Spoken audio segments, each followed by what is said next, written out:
doing my first delivery of the day. Just driving a pickup truck, Ford F350, and my load is a 14-foot ladder. It was very easy to load, just one strap over, and it sits inside the bed, and the top is on the frame behind the cab. And then after this I'm jumping into the Freightliner 5-ton truck, and dispatch said I'm moving some excavator, like a small excavator, and something. In 300 meters, stay to the left. Something happened with this truck, like it started steering funny. I better check the tire pressure. Stay to the left to Shaganappi Trail Northwest. It's like all over the place, you know? Hard to steer. In 100 meters, turn left on Shaganappi Trail Northwest. I looked underneath. Turn left on Shaganappi Trail Northwest. Shut up. I looked underneath, nothing seems to be broken or missing. But yeah, this truck has 253,334 kilometers, 253,000 kilometers, so it's an old truck. In other news, just as the Uber support said, they wait 30 days after my Jeep inspection was submitted to apply for the license. So it's like 30-day processing time. I'm already driving for Lyft and Uber still, but finally, I think the day before. I think Friday, what's today? Wednesday, Monday. Turn left on Shaganappi Trail Northwest. Man, I cannot turn this traffic. You cannot see that because you're stupid. But anyway, so Monday they sent me the email that Uber sent me the email saying that they submitted the application to the city of Calgary, and then later that day I received an automated email from the licensing department of city of Calgary, just like last time when I was dealing with Lyft, and they say, please do not contact us unless 3 weeks has passed. But they said that the same. In 3.9 kilometers, stay to the left to John Glory Boulevard Northwest. They said that this last time as well, but I got, after this email, I think I got my Lyft license like 2 business days later. And so today's Wednesday. I just hope that they'll improve me by the weekend, because weekends are great, right? And so last week with Lyft and DoorDash, occasional DoorDash, I made a revenue of $400, of course, and then you have to deduct gas, but still not too bad, you know, for a few hours during the weekend. Then I worked probably 11 hours on Saturday and about 10 hours on Sunday. So Saturday was the best.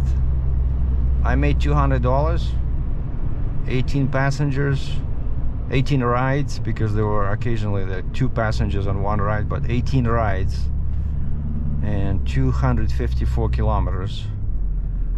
That's Saturday. And Sunday was much slower, so I only did $100. But you know, it's a big help. But tried Monday night, came home, took a shower after work, started the app, I think at 5 o'clock. Yeah, 5 o'clock I started the app. 5:36, nothing, not a single bite. And then yesterday I started the app at home, also around 6, I think, because yesterday I worked overtime, and nothing was happening, so I went for a ride, just did a circle kind of like around the airport, thinking that sometimes when you move they give you, you know, offers quicker, but nothing. So, and nothing on DoorDash either.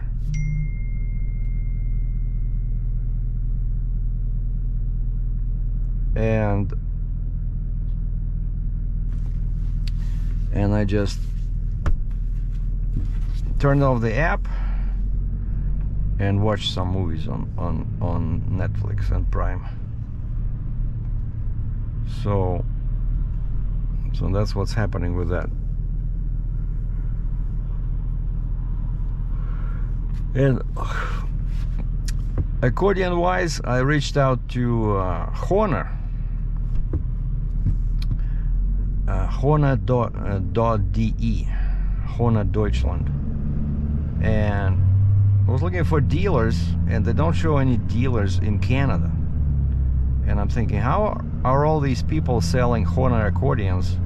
Like that store I went to, what is it, Long and McQuaid, and then there's Accordions Canada in Toronto, and turns out they're not dealers, you know. So the Horner main office actually responded to me in English, and they said they have only one distributor for the entire North America, US and Canada, and they gave me the website and the email address, and this distributor is located in the States. And so I emailed the distributor and I said, do you have any dealers in Canada? And they said, we only have one agent, they call him. And so this Wilson Music, I think it's called, yeah, Wilson Music, he's somewhere in Newmarket, Ontario, just north of Toronto. And there was his website there. I went to the website. His prices were higher on these Horner accordions than what I saw on Accordions Canada website, you know, where I bought that used acoustic piano accordion last time. But these guys, you know, Accordions Canada, what they do is they take all the instruments and they refurbish them. Like I still remember, I was surprised when I opened that one inside because it had some issues, like minor issues. Inside it was like new, everything was redone, you know, but the bellow still has like some minor leak, you know. They didn't hold the air very well, but the sound was great. It was a great accordion. I think I paid, what, $1,600 Canadian. And so now I think I'll either go with these guys again, Accordions Canada, because they have lots of good instruments, both new and refurbished, or these Long and McQuaid, because they offer financing. But they want $1,000 as a first payment. So yeah, so the plan is now. In 1 kilometer, stay to the left to John Laurie Boulevard Northwest. I've been doing so good with the diet, you know, trying to lose weight, right? So now I already noticed on the belt I have to use a different, you know, hole on the belt. So I definitely see my waist become smaller.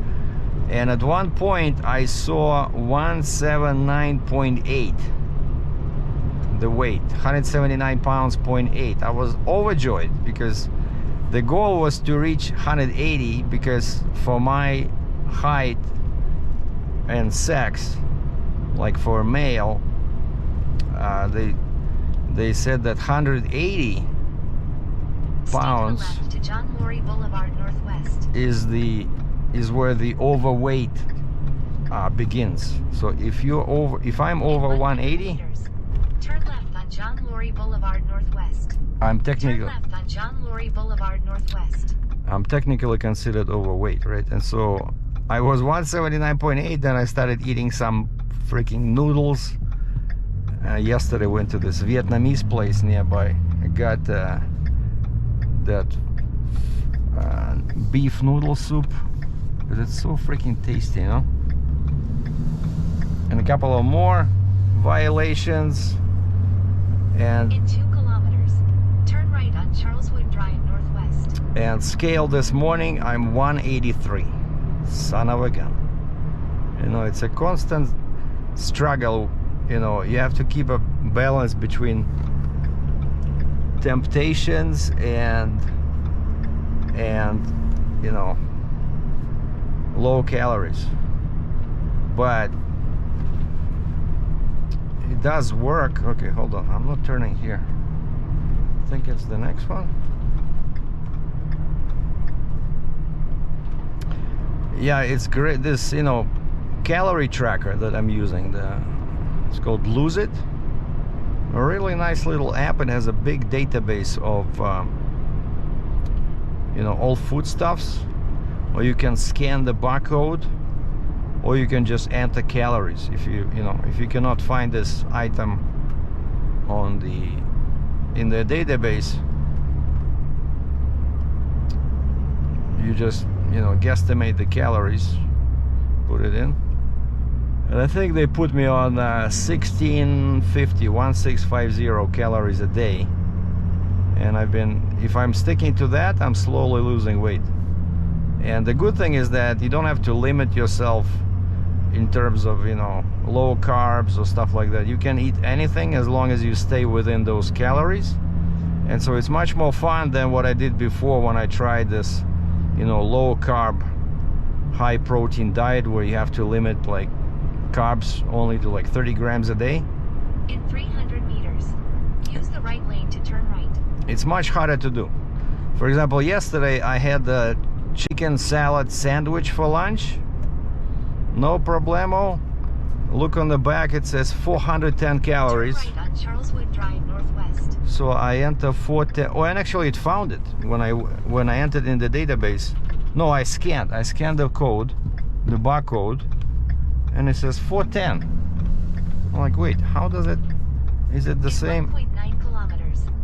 Turn left on Highway 18, Crowchild Trail South. Is it the proper sandwich, you know?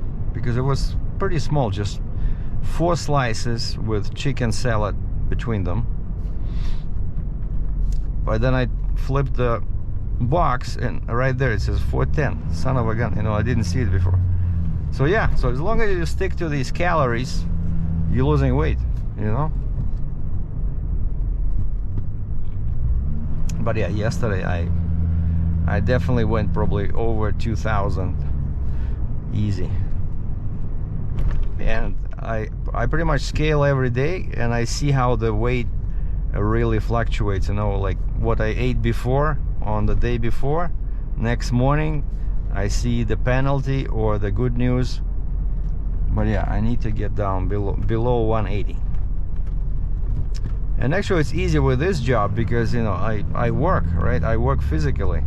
Like this morning, since yesterday I worked overtime, so I brought some lifts, you know, those manual lifts with a little wheel. You can lift heavy stuff, and they're so difficult to work with, you know. So I brought them and one man lift, like a little machine that you operate with a joystick. I showed you guys this before. And how do you unload these lifts? Because they have wheels. If I tilt my bed, they'll start sliding, right? So I needed help. So I went inside, asked one of the guys to help me unload them. And he taught me a couple of things about these, how to make sure they're safe to unload. And so yeah, we had to drag these to the ground, and then I unloaded the man lift, parked the Freightliner back, grabbed this pretty heavy ladder and lifted up to the tailgate, and then climbed inside, pushed it on top of the roof. Not the roof, but the frame behind the roof. But anyway, what I'm trying to say is that I constantly work, like physically, my body works. Like I lose count how many times I climb on and off the bed of the truck, and there's a step there, but you know, you have to climb, and then chains, binders, and of course I'm not even talking about scaffolding, which all physical work. And so now it's pretty much the same as I remember I was in the best shape of my life when I was flatbedding. You know, I look at some older videos, and when was that? That was 2007. 2007, what is it? 13, In 300 meters, 17 years ago. use the left lane to turn left on Highway 1. I was so skinny, like it's not even funny. My face was like the size of my fist. All the cheeks are, you know, fold in. Like you see curves inside curves on the cheeks. I usually always, if I turn my head and I see like my cheeks are like Turn in, left on Highway 18, Crowchild Trail South. kind of like pushed in, I know that I'm losing weight. Better be wearing your seatbelt right now. Can you believe this? This Waze is like amazing. It says crash in 500 meters. You better be wearing your seatbelt, police reported. And Google stopped doing this for some reason. You see like this yellow button over here? So of course you're not supposed to touch your phone, but if you click that button, you can report a hazard like a car on the shoulder, or police, or speed camera, or construction, or blocked lane. And then other people that, like somebody reported this, right? It's all based on user input, right? Like crash. Somebody put in crash, like another driver like me, you know? And so yeah, I was in the best shape of my life when I was flatbedding. That was when oh, you see, man, in 2007 when I switched to McKinnon Transport because I wanted to switch to flatbed and step deck, and they trained me. It was like 3-day training, and I think they paid me for this. I think $100 a day or something like that. And then because I didn't have my own trailer yet, I only had that yellow International, and so they gave me a 48-foot standard flatbed with a long spread. And so I carried, of course, a bunch of, you know, bricks, you know, mostly lots of lumber, aluminum logs, and like sheets of steel, I remember. And you were always strapping and chaining and climbing up and down all the time, right? Especially in a flatbed, because it's like chest high, and tarping. So I was working, you know, daily. 6 kilometers. Exit to 33rd Avenue South. And I remember that when I switched to RGN, I started gaining weight because, yeah, it was a lot of work. You work for like 2-3 hours, you know, loading and unloading, but then you sit on your ass for a week, because mostly I was, if you remember, I was driving between like US and Canada, right? And so yeah, it was a lot of work once a week and then nothing. And so it's much better to work a little bit every day. That's what I find, and that's exactly what I'm doing now. And that's why I started losing weight.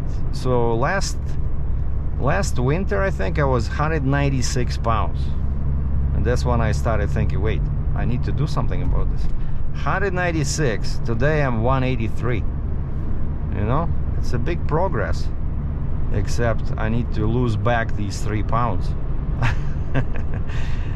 I think when I was 19, I was about 71 kilos, which I think is about 165 pounds. But that was too little. I remember I had, if I sit on the floor and then I get up fast, I was lightheaded, you know. So I think 165 is too low, but maybe 170, 175 would be perfect. So I would be a very unusual old man, because usually the older you get, the more weight you gain, because people don't watch their diet, right? And the metabolism gets slow, so you eat the same what you ate when you were 40, and you're gonna you know, even if it was okay when you were 40, but now let's say you're 60, 70, you're gonna start gaining weight because your metabolism is slow. You don't need so many calories, right? But I'm on track, so I see the system works, and so hopefully by the end of this week I'll be below 180 again. So that would be really good. So as you can see, the weather is good. We are in the end of June, so Stampede is coming. I already see people walking around in Texas hats, you know, like normally you don't see them, but Stampede, that's when people, I think they either buy them or they bring them with them, but girls, guys, everybody's walking around with these huge Texas hats, you know.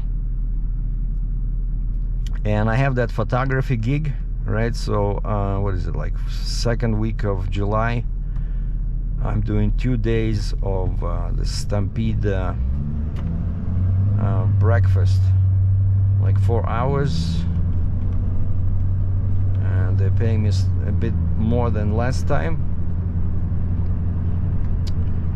And bosses at work let me take those days off, because you know it's the same money I make in an entire day, but here at this job, whereas it's only 4 hours. Well, it's 8 hours, so 4 hours one day and then 4 hours another day, but I'd rather do that. Yeah, and I don't want to lose this contact, this lady that gave me this gig last year, and then she texted me this year, and she said, "Are you available?" I said, "Yes, but can you pay slightly more?" And she said, "Okay, let me talk to our committee." And turns out they have a committee, and so that's that. All right, we're coming into downtown. Actually, now the truck seems to steer okay. Maybe it's the tires, you know, but now it's useless because now the tires are hot. Maybe, you know, the pressure improved. I definitely need to check the pressure. Okay, where we're going? I think we're going on. Oh, we keep going straight. Yeah, I prefer to use my own phone compared to the service phone I got.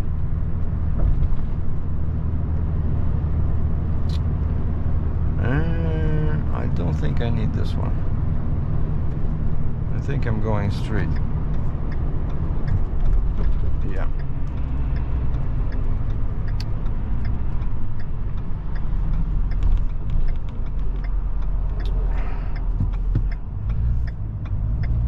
Sorry guys. Thank you, sir. Yeah, sometimes it's not clear, you know, like I'm just following the map, but like you heard, right? She said 3 times, turn on John Laurier Boulevard or whatever. Like when I was standing at the red light here, it's not giving me any directions. Just you should say stay left, because if I stayed in that lane where I was, it would take me under the bridge and I would go in the wrong direction.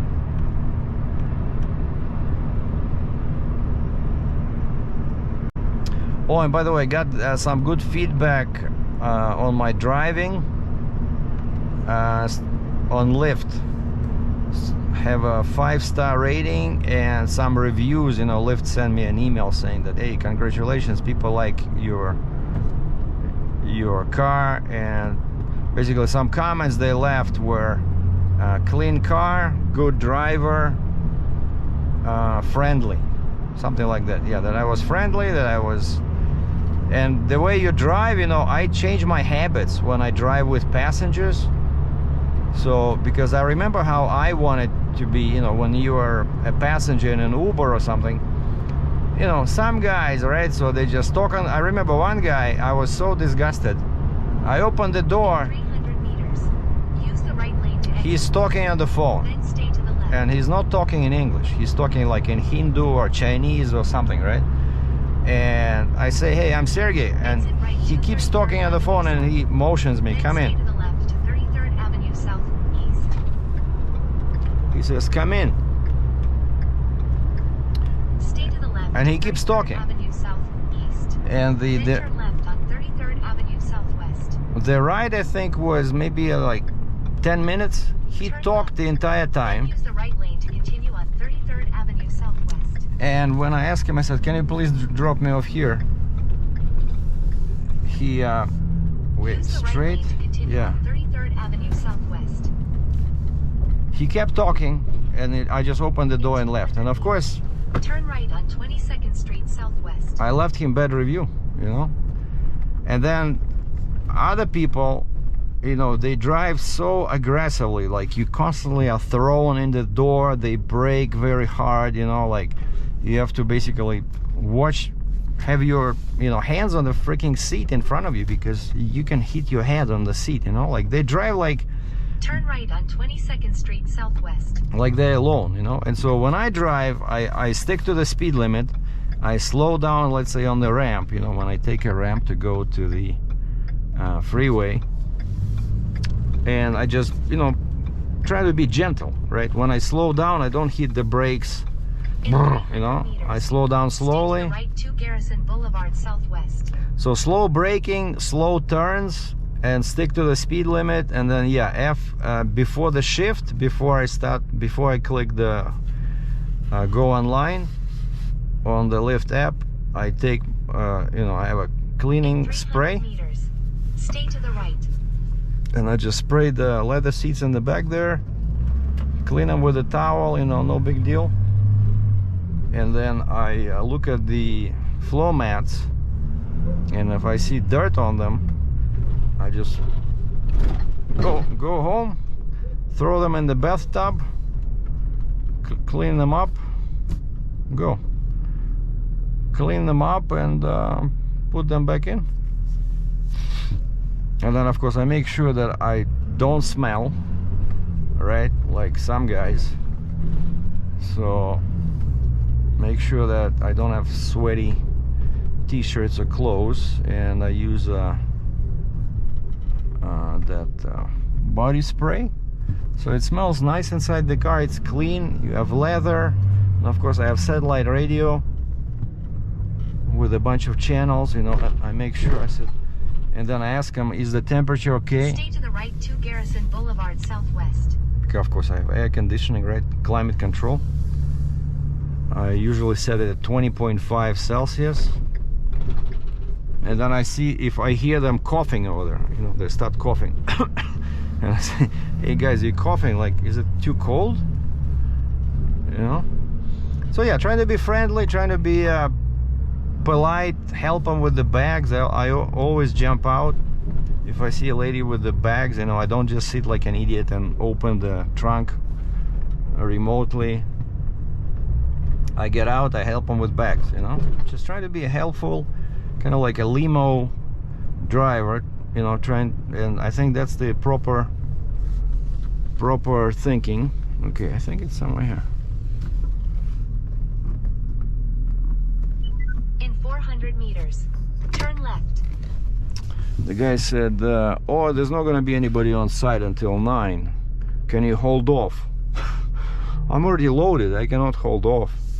But he said, can you put it inside the fencing? I said, okay. Can you send me a picture? Okay. I think it's over here somewhere.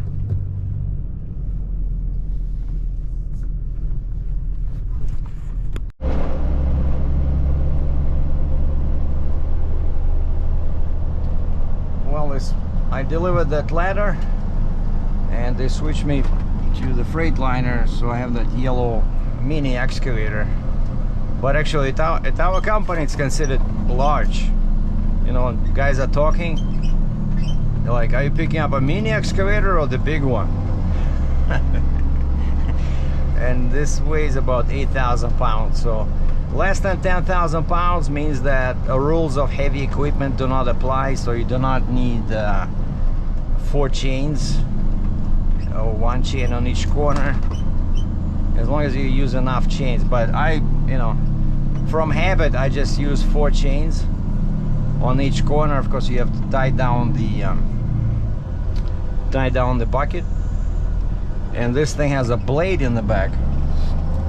So when I was tying down that side, I made sure that the chains were pushing the blade down. Now this is one weird road, but for some reason I like driving here. This is a shortcut to Adri. And over there, that bridge, that's the Ring Road 201. And yeah, we have this a railroad crossing over here with no barriers. So you gotta be careful. Check your left and right sides. So 2 locomotives in the front, probably 2 in the back, or maybe 1 in the back. So what do we got? Probably oil or something, I don't know. I'm always surprised how much they can load. Like, a car has 4 axles, right? But it's all steel. And yet, on the side, I see it says LD, okay, what is it? 40,000 kgs. That's the weight they can load. 40,000 kgs, it's like 90,000 pounds on 4 axles. Wait, what is that? Like, that's not that much. That's 25 per axle, actually. No, but that's plus the weight of the car. I think the gross weight, I think 194,000. Yeah, that's what it says, a load limit, load weight. Anyway, I could never figure out how much they can load, but it's definitely much more than on a truck that has, you know, soft axles compared to this. This is all steel, right? Steel rims, steel solid axle. They can probably take like 50,000 pounds, just one axle. But on the side it says LDLMT, which I guess it means load limit, and then it says LTWT, limit weight.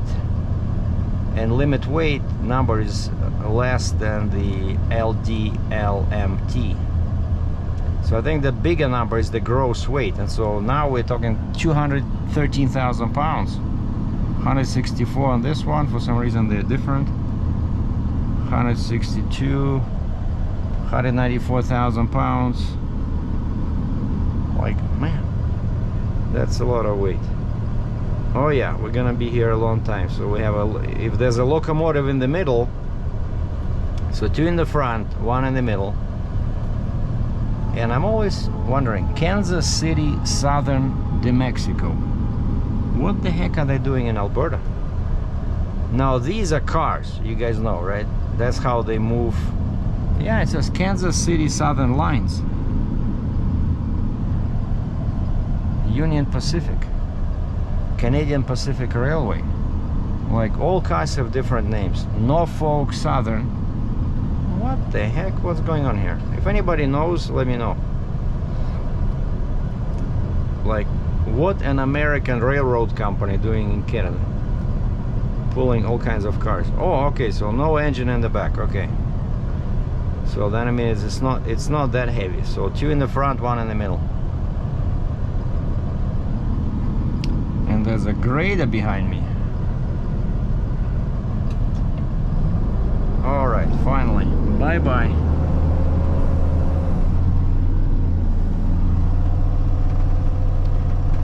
And what's interesting about railroads, right?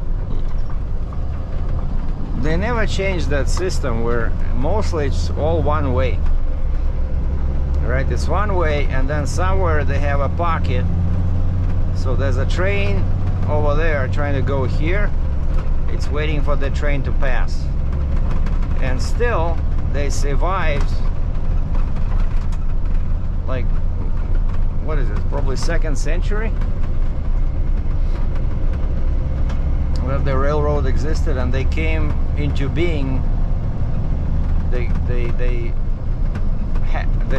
appeared before the roads.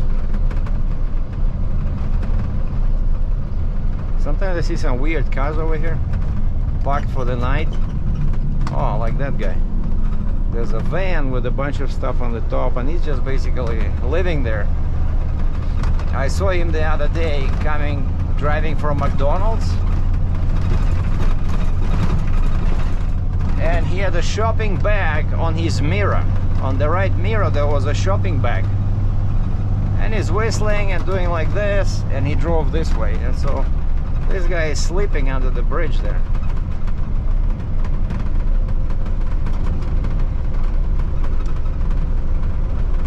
Now here we have some massive construction project. When I come here in the morning, I see guys standing in a circle. So now I know what it means, because I did that for 2 months at that stupid solar farm. So toolkit meeting, right? And it's like -20 outside, you stand in a circle,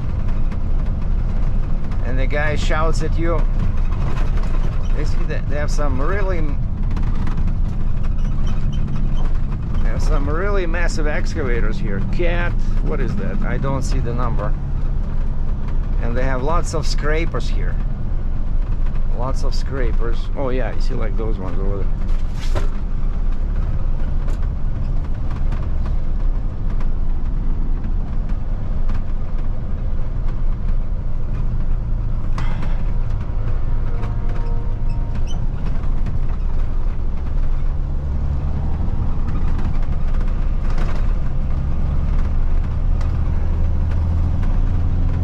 Once I was driving by in a pickup truck, and they had that meeting, and I didn't realize that the wind was blowing this way, and I was doing probably 60 clicks an hour. And you see in the mirror how much dust is in the air, and the wind was blowing. Man, I thought they would start chasing me, you know, in those scrapers and beat me up. But I just, like you see now, there's wind, but I'm not sure which way it's blowing, but the dust stays in the middle. Yeah, it's not moving left or right. But back then, I mean, I made a boo-boo, right? So I flew by, but again, like that's the speed limit here, 60. But again, I didn't look in the mirrors. I wasn't aware that. Actually, I think now it's moving this way. So basically, you have to be careful when passing people and you are on a dead road, and you pick up and you kick up lots of dirt.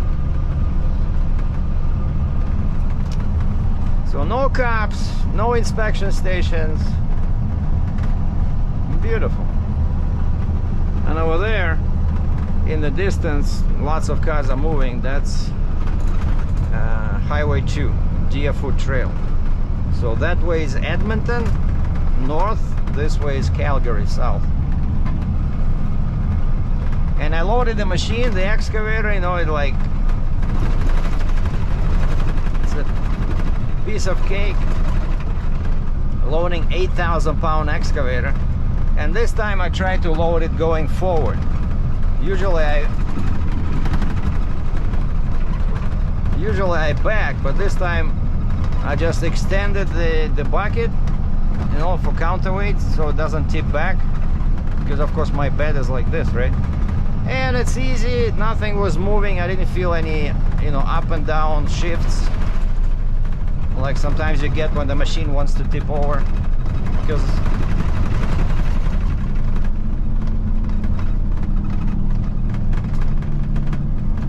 yeah, and usually people slow down when passing each other, because otherwise you can throw rocks in the air.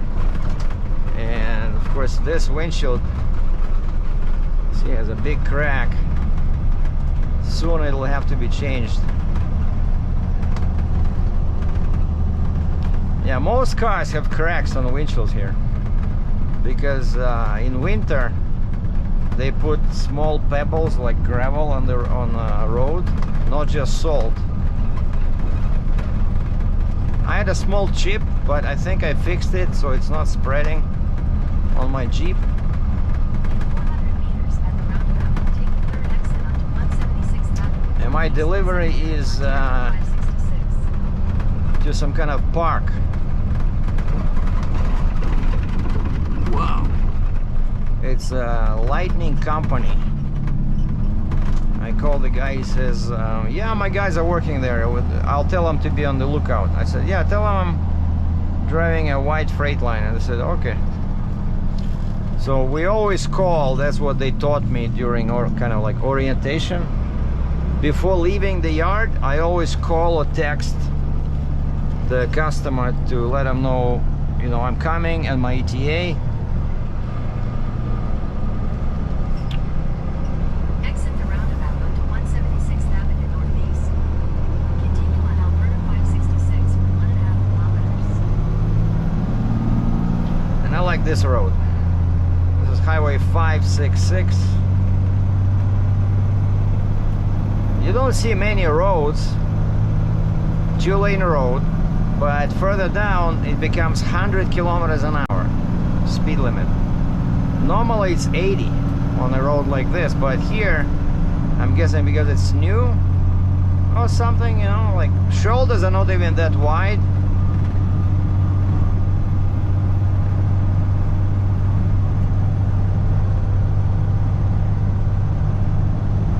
But yeah, down at the bottom there, I already see the sign, 100. In 600 meters, turn right. So you can really do some damage over here. So brand new road, nice speed limit. Oh, by the way, one thing I noticed about our pickup trucks is that the speedometer shows slower speed than actual. Because, you know, I was using Waze, and Waze shows you your speed like at the corner here. Google does not. Head west on 176th Avenue Northeast, What? secondary highway 566 toward Range Road 13. Continue on Alberta 566. Are you telling me I was supposed to turn there? Man. So yeah, I noticed that the speed on the Waze was higher than my speedometer on the pickup truck, and so I opened my speedometer app on the phone to compare, and sure enough, when, let's say, if I'm 80 kilometers an hour, the actual speed is like 83, 84. In 600 meters, turn right onto Range Road 13. So basically you gotta be careful, you know. You think you're doing the speed limit, you're already over.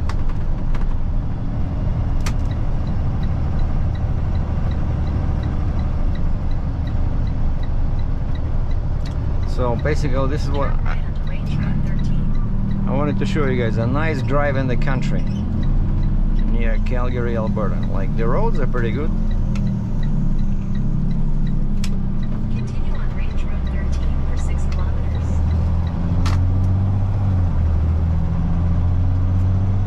So you see this one, 80 kilometers an hour.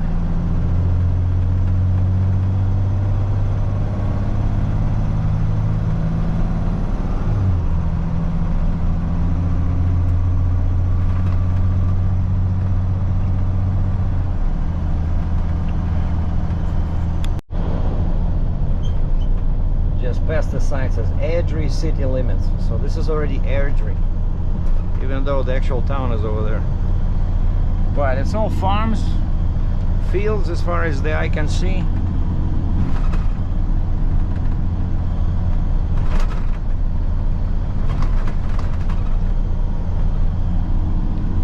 The excavator is still in the back. We're doing good. Because like I always say, if you have only one piece of equipment, you always have to be super careful, because if it falls off, they will notice. You know, you show up there, the customer, with nothing on your deck, it's noticeable. But if you have like 2 or 3, let's say you're carrying 2 skid steers or 3 skid steers, one falls off, they may not notice. So, but so one, always make sure you secure properly, it stays on the deck 100%.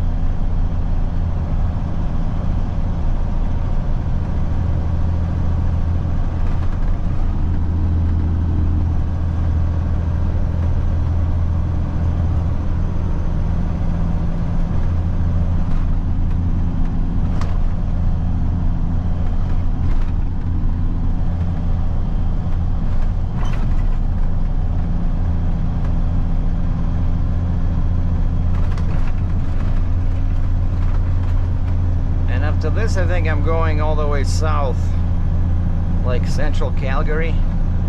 Pick up a scissor lift I dropped yesterday to a Safeway, like a big grocery store, supermarket. And I dropped it on the dock, so it's just easy. I back to the dock,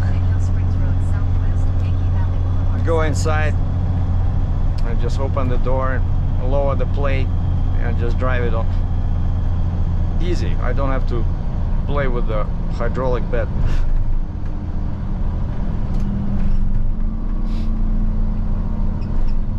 Turn right onto Big Hill Springs Road Southwest, Yankee Valley Boulevard Southwest.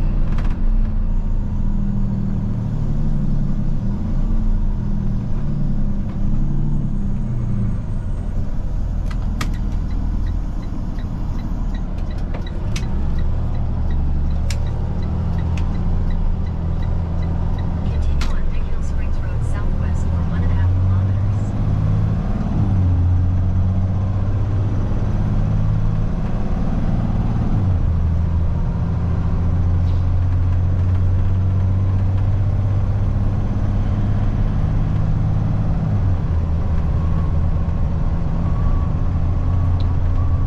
Yeah, so that's Edry. Looks actually pretty big. Wow.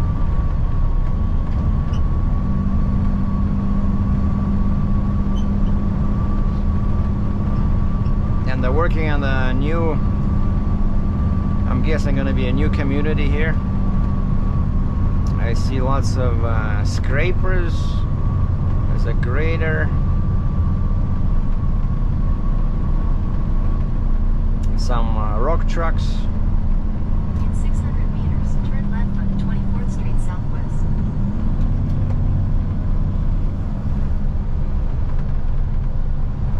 Construction everywhere.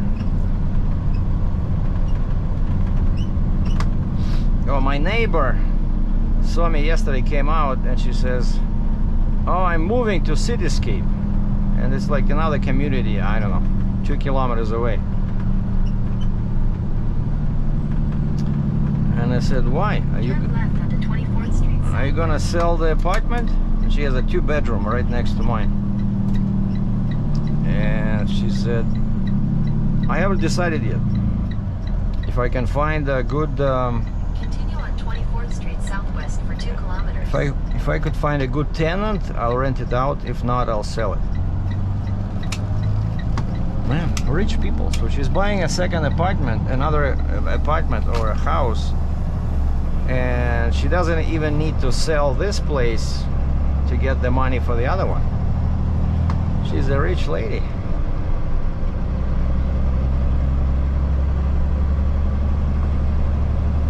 I think I was here before doing some scaffold delivery.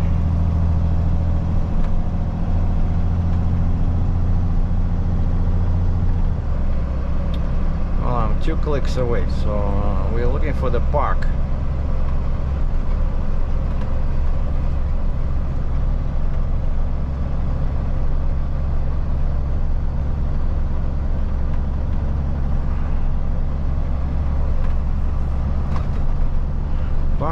Park, where is it?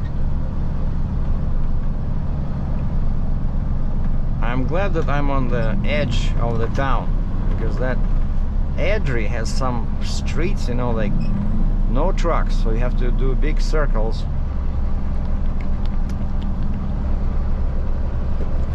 To get to your destination sometimes, if it's somewhere in central Edry.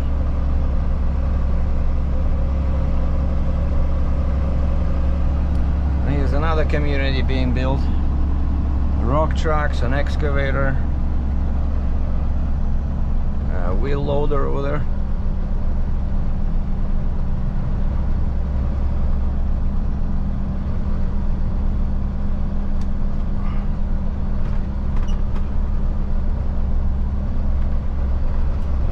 In 400 meters, turn left onto Sagewood Drive.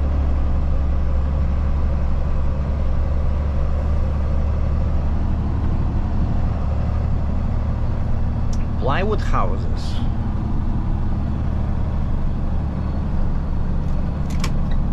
Turn left onto Sagewood Drive, then turn right onto Fowler Road Southwest.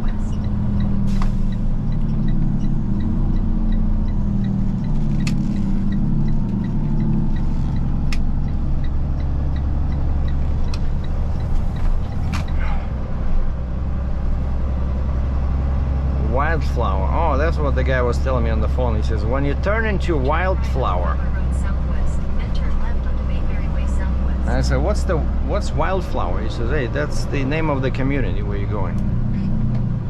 Oh, this guy.